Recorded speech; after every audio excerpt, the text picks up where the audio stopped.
Not so long ago, here in the shadow of the northern ranges, lay the great kingdom of Verbert. A nation with a proud history that the Sin Eaters cut short, just like all the rest. Since that time, these lands have become a haven for Fae folk. Dreamers frolicking amidst the ruins of a forgotten realm.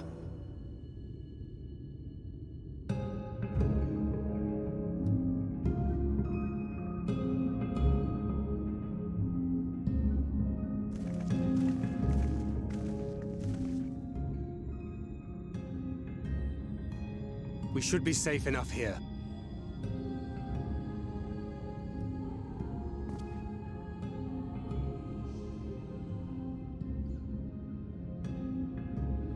It's good to see you again, my friends.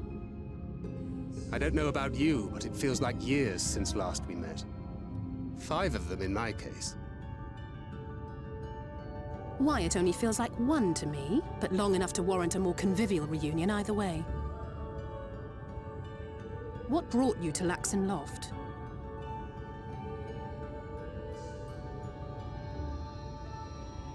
The girl, Minfilia, she and I were traveling together, hunting Sin Eaters.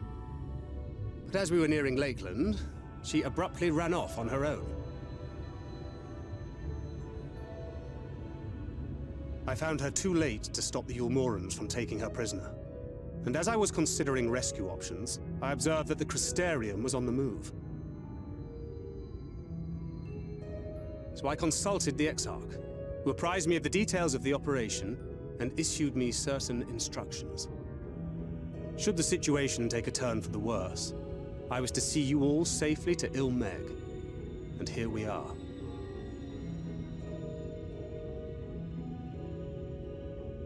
Urianger has called this place home for a while now.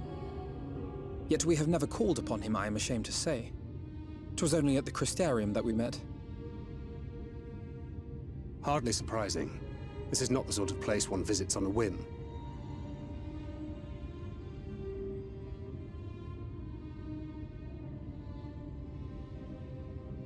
Happily, having trespassed on Urianger's hospitality for a spell, Minfilia and I have an idea of how things work around here.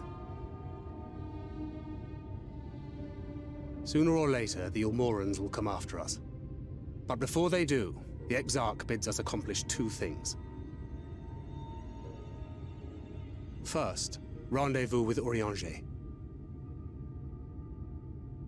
And second, eliminate the Light Warden of this land.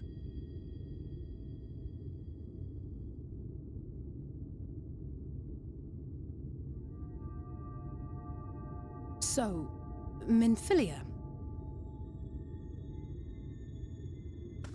What made you leave Thancred behind, if you don't mind me asking?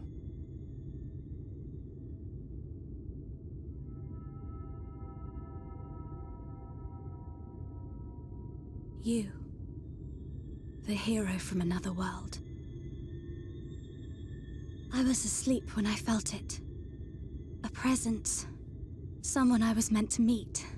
They were close and I knew I had to go to them. But with all the commotion in Lakeland, I was afraid that Thancred wouldn't let me. And would I have been wrong? Had I arrived a moment later, you would be back in your cell in Yulmore. And now we have Ranjit snapping at our heels. You really have outdone yourself this time.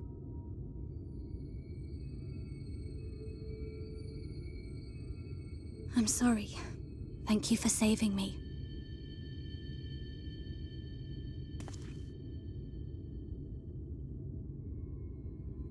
Oh, poor thing being scolded so.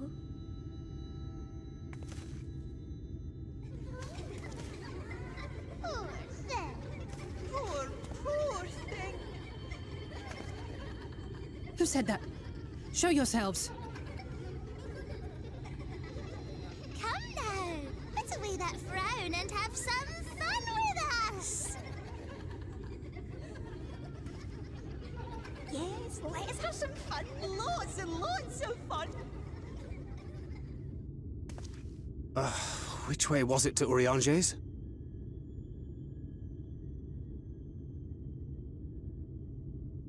We've been there so many times, but I can't. Oh, why can't I remember?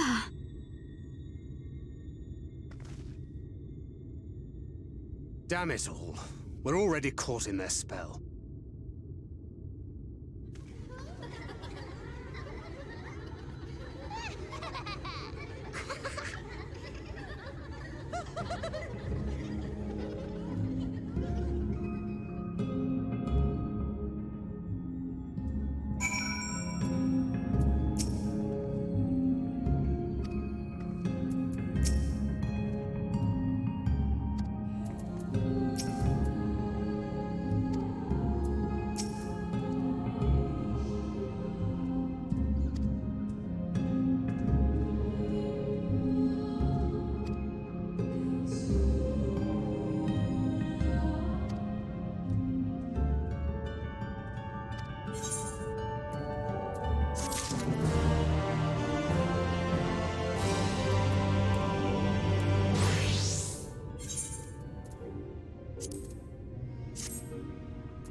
Farasitha, Krakleath.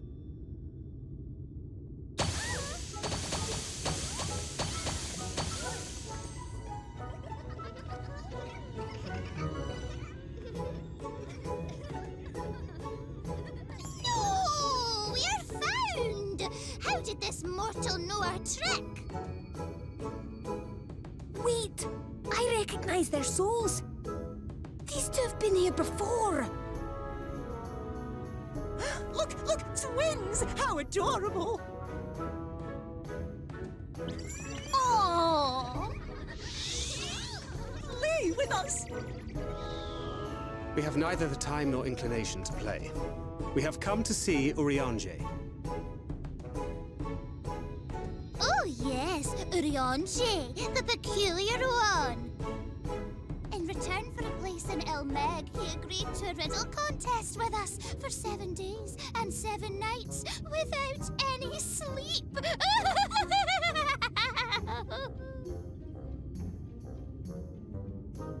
Oh, that was so much fun! We must do it again! I'm sure he'd be delighted. Now, if you'd be so kind as to lift your spell.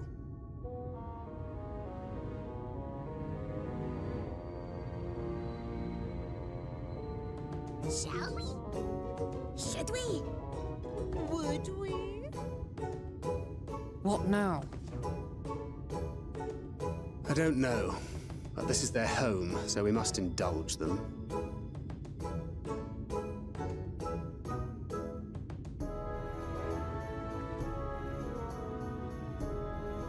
Right, we've made up our minds. We will lift our spell on one condition, that you first lend us a helping hand. Or 2, or 3.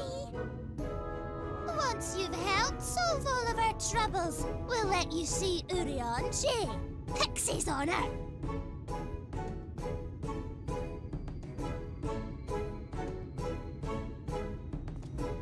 Well, there you have it. Pixie chores. I suggest we split up.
late! Late, late, late! I've been waiting for you to summon me ever since you came here. Waiting and waiting and waiting. But my sapling didn't so much as utter my name. Such a heartless thing she is. Cold and cruel and heartless!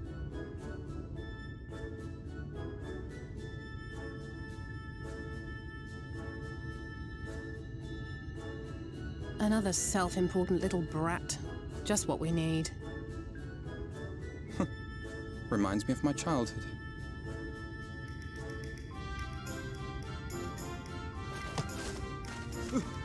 All right, I'm sorry. It was a joke. Honestly, just a joke.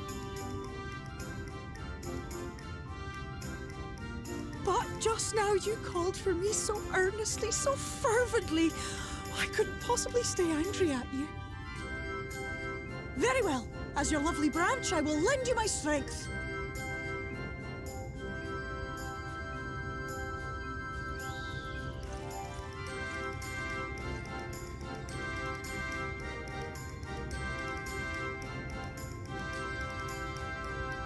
Well, well, well. If it isn't Theo Ool, the mold Theo. It's been too long. Not long enough for you to think of any new games, though, apparently. If I were you, I'd be bored of myself.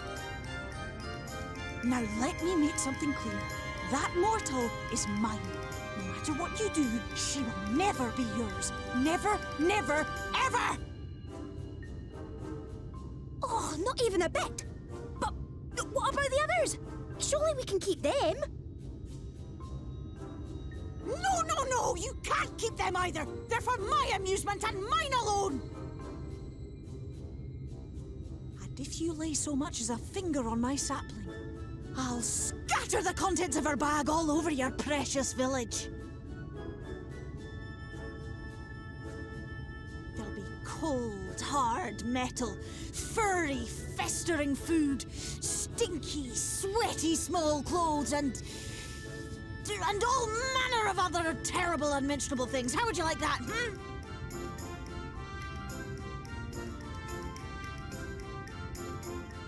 All right. But will you not at least let us play with the twins? Just while the others go and see Urianger? Aye, that's all we ask. And we promise we'll play nicely. It seems we won't be joining you. Aye! We'll reveal the hidden verdict to you at once.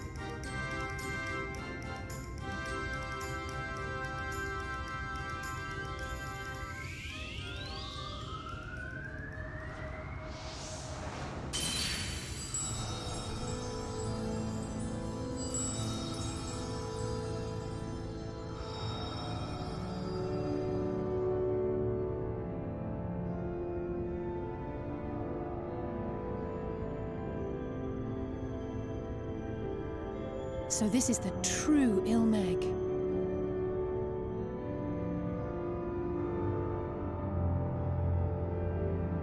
How are you feeling? Better. I think I remember the way now. Apologies for the delay. Shall we go and see Urianger? Your lovely branch is useful, yes? So whenever you're in trouble, you must remember to make use of me!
Urianger, are you in? Unto a world weary of heroes, a hero wends her way. The Exarch did send word that thou wouldst seek me out, but ne'er did I imagine thou wouldst arrive so soon.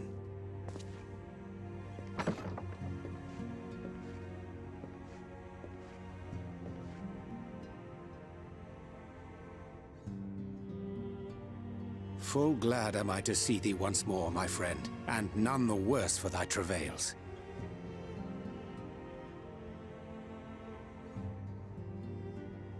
Run along, Minfilia. We will meet you outside. But...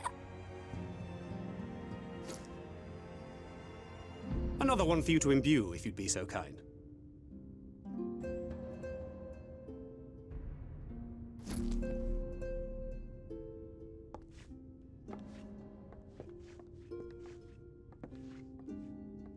I take it thou hast met with our other comrades already?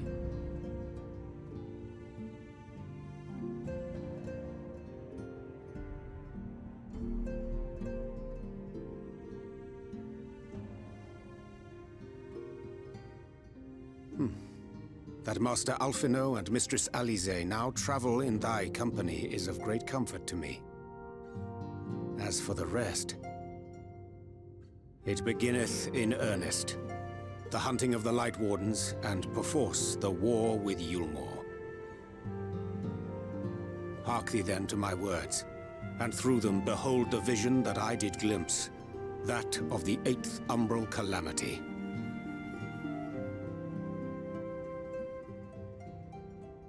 As I drifted hither to the first, traversing the boundary twixt reality and potentiality, I did bear witness to events yet to come.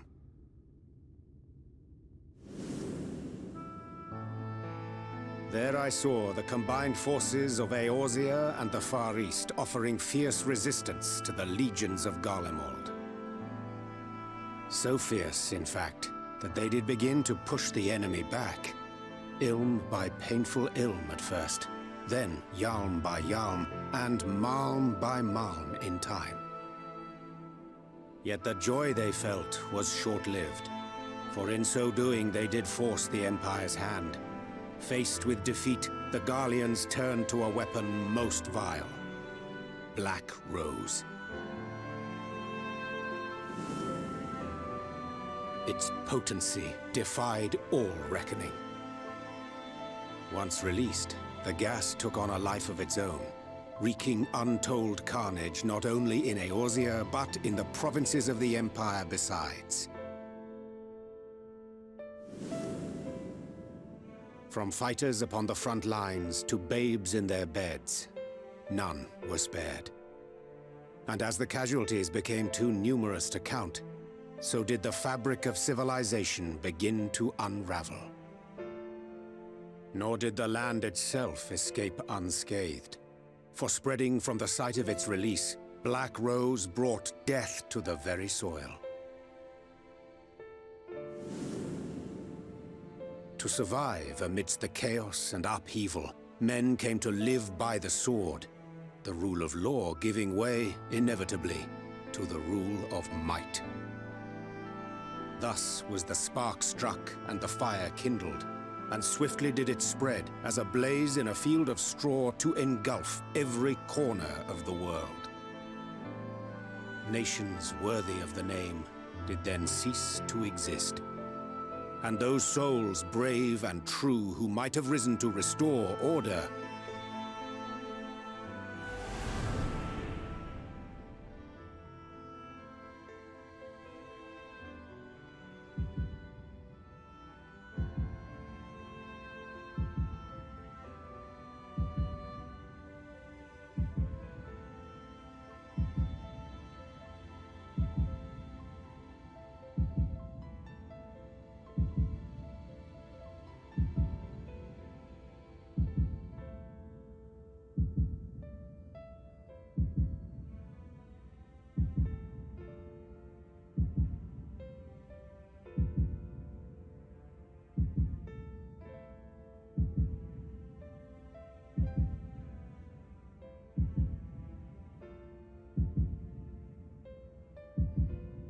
were no more.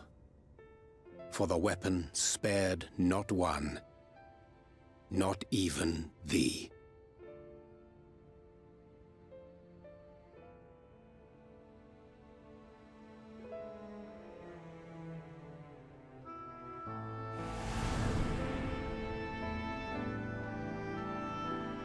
An endless age of war, begotten by the blight of Black Rose. Such is the legacy of the 8th umbral calamity which I did behold.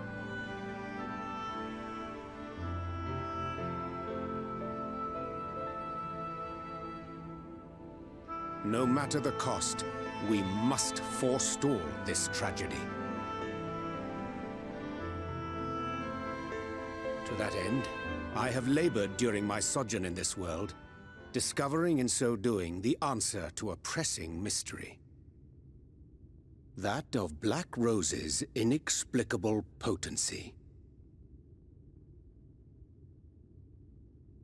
Come.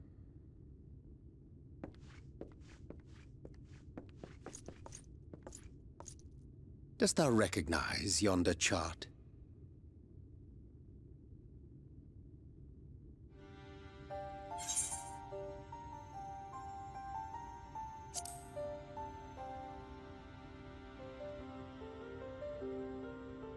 Indeed. 'Tis a rendering of the elemental wheel, such as one might find in classrooms across the source.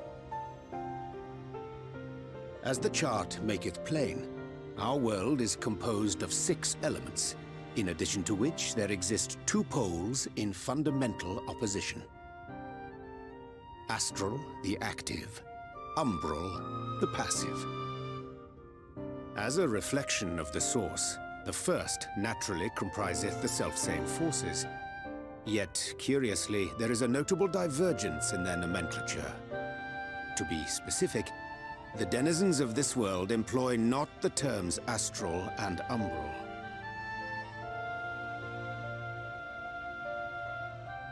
Thus was I moved to inquire what names said forces had been assigned. A simple question which yielded a most unexpected answer. Upon demanding the name of the pole aligned with activity and growth, I was told that as life's myriad colors combine to produce black, the people of the first had called it darkness. At this, did my mind begin to race. Yet 'twas only when I asked what name had been given to the pole aligned with passivity that mine eyes were opened to the truth. Peace and tranquility being as purest white, unmarred by color, I was told it had been given the name of light.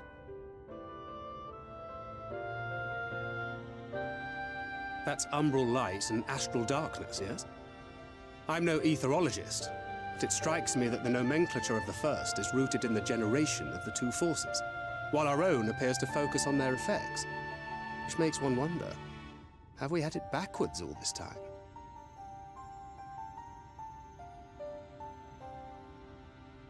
"'Tis indeed a compelling question, and one which beareth closer examination. Yet what knowledge we already possess sufficeth to explain the chain of events. The phenomenon of etheric thinning observed in the source is the consequence of light, the power of stasis, flowing in from the first to stifle the movement of ether within the land. And according to Master Alphino, Black Rose slayeth by halting the circulation of ether within living beings. Should such a weapon be unleashed even as the first were rejoined, replete as it is with light, we would have a disaster of untold proportions on our hands. A calamity. Well, at least we have a better grasp of what we're facing. Our objective, however, remains unchanged. We are to eliminate the Light Warden of Mheg. Speaking of which, were you able to ascertain its whereabouts? Aye. 'Tis all but certainly ensconced within Lieg. the castle which standeth in the midst of the lake. To enter said stronghold, we must needs turn to the pixies for aid. Fortunately, I have become quite adept at courting their cooperation. Henceforth shall I accompany you, and do all in my power to ensure that my vision doth not come to pass.